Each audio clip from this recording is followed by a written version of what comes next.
नमस्कार, मैं आरती और आप देख रहे हैं सच क्या है इंडिया। आज हम बात करेंगे राजधानी पटना की, जहां 14 विधानसभा सीटें हैं और हर सीट पर मुकाबला दिलचस्प है। आइए आंकड़ों, समीकरणों और प्रत्याशियों के आधार पर जानते हैं कि 2025 के विधानसभा चुनाव में पटना की जनता किसे चुनेगी। मोकामा, बाहुबली बनाम सियासी रणनीति। मोकामा सीट पर मुकाबला हमेशा से हाई प्रोफाइल रहा। यहाँ जेडीयू से अनंत सिंह, आरजेडी से वीणा देवी और जन स्वराज पार्टी से पीयूष प्रियदर्शी मैदान में। अनंत सिंह इलाके के दिग्गज नेता रहे, लेकिन इस बार हाल ही दुलार चंद यादव हत्या मामले ने उनके लिए मुश्किलें खड़ी कर दी। जनता में सहानुभूति और विरोध दोनों की लहर है। राजनीतिक माहौल देखकर लगता है कि आरजेडी की वीणा देवी इस बार बढ़त हासिल कर सकती है। बदलती रणनीति, बदलते समीकरण। बाढ़ में भाजपा ने पुराने चेहरों को हटाकर डॉक्टर सियाराम सिंह को टिकट दे दिया, जबकि आरजेडी से करणवीर सिंह मैदान में। ज्ञानेंद्र को टिकट न मिलना स्थानीय राजनीति में बड़ा झटका माना जा रहा है। राजपूत समाज को साधने की कोशिश भाजपा की, मगर आरजेडी यहां मुकाबले में बराबरी पर है। कुल मिलाकर कड़ा मुकाबला, लेकिन आरजेडी को हल्की बढ़त दिखाई देती है। बख्तियारपुर, परंपरा बनाम प्रयोग। यह सीट मुख्यमंत्री नीतीश कुमार के गृह क्षेत्र में आती है, इसलिए हमेशा सुर्खियों में रही। यहाँ आरजेडी के अनिरुद्ध कुमार, एनडीए से अरुण कुमार शाह और जनसुराज से वाल्मीकि सिंह आमने सामने। 2020 में आरजेडी ने यहाँ जीत दर्ज की थी और इस बार भी उनकी पकड़ मजबूत दिख रही है। जनसुराज कुछ वोट काट सकता है, पर जीत की संभावना अब भी आरजेडी की अधिक है। शहरी वोट बैंक का टेस्ट। पटना शहर का सबसे बड़ा विधानसभा क्षेत्र दीघा। यहाँ बीजेपी के संजीव चौरसिया एक बार फिर मैदान में। उनके सामने है इंडिया गठबंधन की दिव्या गौतम और जनसुराज के बिट्टू से। दीघा में मध्यम वर्गीय और शिक्षित मतदाता अधिक है, जो परंपरागत रूप से भाजपा की ओर झुकते हैं, इसलिए बीजेपी को यहाँ बढ़त साफ नजर आती है। बांकीपुर,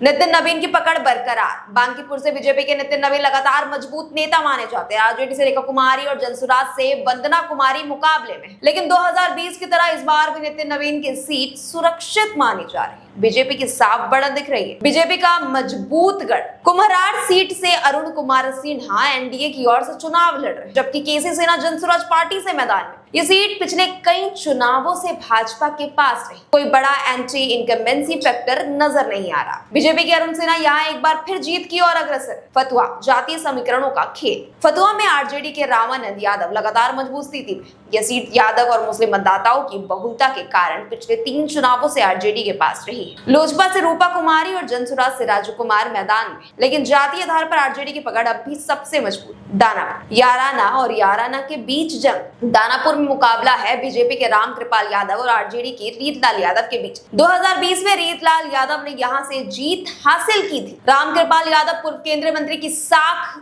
जरूर है, पर इस बार माहौल आरजेडी के पक्ष में दिखाई दे रहा है। मनेर, भाई वीरेंद्र की चौथी चुनौती। मनेर में आरजेडी के भाई वीरेंद्र लगातार 3 बार से विधायक है। एनडीए की ओर से जितेंद्र यादव को एलजेपीआर ने उतारा है। भाई वीरेंद्र का स्थानीय जनाधार बेहद मजबूत है और इस बार भी चौथी जीत की ओर बढ़ते नजर आ रहे हैं। फुलवारी, रजक बनाम रविदास। फुलवारी सीट का इतिहास बहुत दिलचस्प है। यहाँ जेडीयू के श्याम रजक और माले के गोपाल रविदास आमने सामने। 2020 में माले ने यहाँ अप्रत्याशित जीत हासिल की। श्याम रजक की वापसी जरूर चर्चे में है, लेकिन जमीन पर माले की पकड़ अभी भी बनी हुई। माले की हल्की बढ़त। मसौड़ी, एससी सीट, परंपरा जारी। मसौड़ी सीट अनुसूचित जाति वर्ग के लिए आरक्षित है। 2020 में आरजेडी की रेखा देवी ने यहाँ 32,000 वोटों से जीत दर्ज की थी। इस बार जेडीयू की नूतन पासवान चुनौती दे रही है, मगर जातीय और संगठनात्मक समीकरण अब भी आरजेडी के पक्ष में। पालीगंज की बात करें तो त्रिकोणीय मुकाबला है। पालीगंज में जातिगत समीकरण सबसे अहम है। यादव, मुस्लिम और भूमिहार मतदान निर्णायक भूमिका में। यहाँ 2020 में सीपीआईएमएल के डॉक्टर संदीप सौरभ ने जीत दर्ज की थी। इस बार एनडीए की ओर से एलजेपी के सुनील कुमार मैदान में।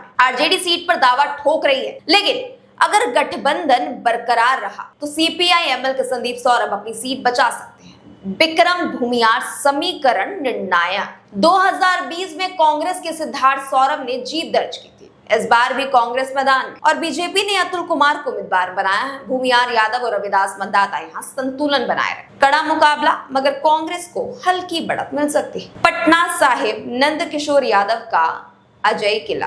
पटना साहिब भाजपा का गढ़ माना जाता है। यहाँ नंद किशोर यादव लगातार 7 बार से विधायक है। वैश्य समाज की बहुलता और शहर की विकास राजनीति ने उन्हें मजबूत बना रखा। आरजेडी अब तक यहाँ जीत नहीं दर्ज कर पाई है और इस बार भी बीजेपी का किला अटूट नजर आता है। पटना का वोटर हमेशा जागरूक माना है। इस बार का चुनाव जातीय समीकरणों के साथ साथ छवि, विकास और कानून व्यवस्था के मुद्दों पर भी टिका रहेगा। अब देखना यह है पटना की जनता 2025 में किस पर भरोसा जताती है और अपनी सरकार चुनती है। अगर आपको ये वीडियो इन्फॉर्मेटिव लगी हो तो प्लीज चैनल को लाइक एंड सब्सक्राइब करना ना भूले। धन्यवाद।